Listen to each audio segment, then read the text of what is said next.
feeding the British. And so the British would say, oh, they're pirates, these Wabanaki, right? Implying that the only reason that they could beat the English with their own ships was there was something underhanded about it, right? They were cheating in some way. If it was a fair fight, they couldn't beat us, but because they're pirates, they could. And they would come across these English vessels in a variety of ways, sometimes French vessels. Sometimes you had English fishermen would leave the boats hidden to come back for them in the summer, and the Wabanaki would find them and take them. They would buy them off the English sometimes as a trade good. Sometimes they would steal them. Sometimes they would take them in battle. But you can see here, this is a petroglyph from a national park whose name I can't pronounce in Nova Scotia. Mi'kmaq sailing a British vessel, a shallop. And so I have a quote here from, this was an article from American Sea History Magazine, Volume 101. Now, if you're a real maritime historian nerd like me, then you get Sea History Magazine comes in your mailbox quarterly. And this was an article called, They Sail Incomparably Well, meaning the Wabanaki sail without comparison well. After Indians seized a large schooner with 2 swivel guns from the Isle of Shoals during Doomer's War in the 1720s, a modest sloop and shallop crewed by Maine and Ipswich men were commissioned to sail in pursuit. So these Wabanaki stole a boat, and so these white guys are going out to pursue them. Not long after their departure, the dejected crew returned with their rigging much damaged by the swivel guns, and were able to give no other account of the enemy that they had gone, but they had gone into Penobscot. So the Indians shot up their sails and then escaped. Stunned residents of York, Maine witnessed, quote, a sloop and a ketch chase down and capture the crew of a local fishing captain after the natives, quote, fired a great gun at him. During King William's War in 1692, they remarked that the indigenous Americans sailed incomparably well. And that was an article written by the author of this book, Matthew Barr, and the article came out in kind of advance of him publishing this book about the Wabanaki using the Europeans' craft against them. And I said to somebody while we were having dinner, you know, this term pirate is malleable, it changes, just like, you know, maybe you've heard the expression before, one man's terrorist is another man's freedom fighter. Right? Well, these Wabanaki, they were freedom fighters. They were trying to retake their land from these English settlers who had been, you know, genocidal treatment, forcing religion on them, taking their land, bounty on their scalps. So whereas the English called them pirates, the Wabanaki thought of themselves as freedom fighters. Dixie Bull is considered the first European pirate in Maine. And what a cool name, right? Dixie Bull. He arrives on Maine, the Maine coast in the 1630s, where he conducts brisk trade for beaver pelts with the Wabanaki. In the summer of 1632, so this is very early in the colonial period, right? He's attacked by a group of French privateers.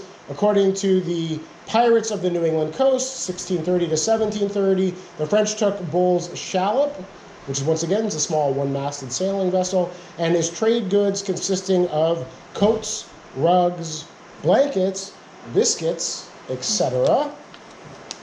And so a furious Bull gathers a small force and goes off in pursuit of the French, but unable to find any French and wanting to replace his lost trade goods, he resorts to capturing 2 English vessels. Well, this makes Dixie Bull a pirate now. He's taken shipping of his own country. He then sets his sights on Fort Pemaquid at the mouth of the Pemaquid River, northeast of modern Booth Bay Harbor. The fort at the time was doing a robust trade, home to roughly 500 British settlers, traders, and fishermen. Bull and his men managed to steal food and goods to the value of 500 British pounds, which I estimated to be somewhere between $70,000 to $150,000 in today's money. However, on the way out of the harbor, a well-placed shot from the fort kills one of Dixie Bull's men on board the vessel, and this seems to have really put some serious fear into Dixie Bull and his fellow pirates. Captain Walter Neal from the Piscataqua Plantation, which is modern-day Portsmouth, New Hampshire, sends out 4 armed vessels in pursuit of Bull, but they can find no trace of him. They consider to be the first naval military campaign in the English colonies. Through occasional sightings and encounters over the next few months, it becomes evident that Bull has repented, and his men as well. They pay for goods at English plantations. They give up excessive drinking. Sounds like a little bit much to me, right? They pay for their goods. They send letters to the governors of all the English colonies saying, we won't pirate anymore. And then he's one of these individuals who just winds up disappearing from history. We're not sure exactly what happened to him. He disappears from the historical record. Some say he was captured by the indigenous Americans. Some say he goes over to the French. Some say he returns to England and disappears, but we don't know what happens to him. He disappears from history. Now this is Edward Lowe. I think what we would call today Edward Lowe a sociopath.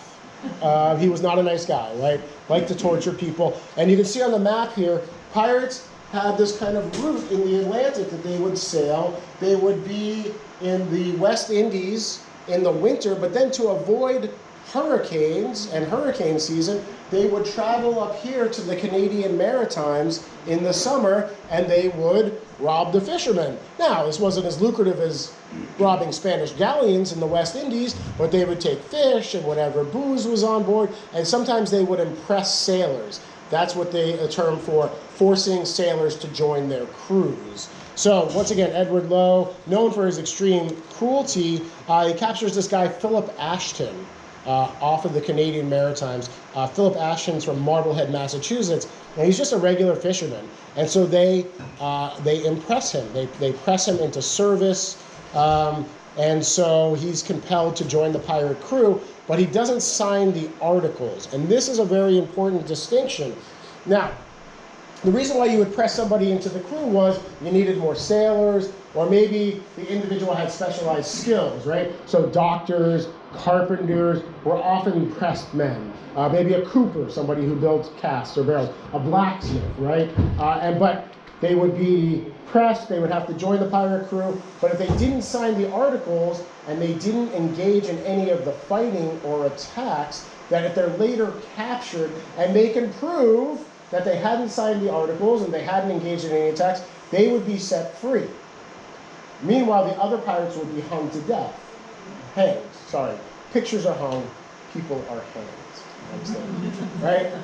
And so, once again, if you could prove, and the way that you would do this is somebody would testify on your behalf. Yeah, I'm a pirate, I'm a bad guy, but Philip Ashton, he never signed the articles, you guys should let him go. He's just a fisherman. We forced him to sail with us. Now, Edward Lowe, on many occasions, tried to force Philip Ashton to sign the ship's articles, and Philip Ashton refused over and over and over again, knowing that if they were ever captured, it would mean the difference between life and death for him. This is the part where I talk about torture a little bit. Pirates during the Golden Age of piracy would employ torture to force captives to reveal any hidden loot that may be hidden on their person or on a captured vessel. Merchant captains would also be tortured and even killed if their crews reported that the pirates had been severe to their sailors. So like the pirate captain or some of the pirates would say to the merchant sailors, they captured a merchant vessel, hey, how's the captain? Is he a nice guy? Does he treat you guys all right? How's the food?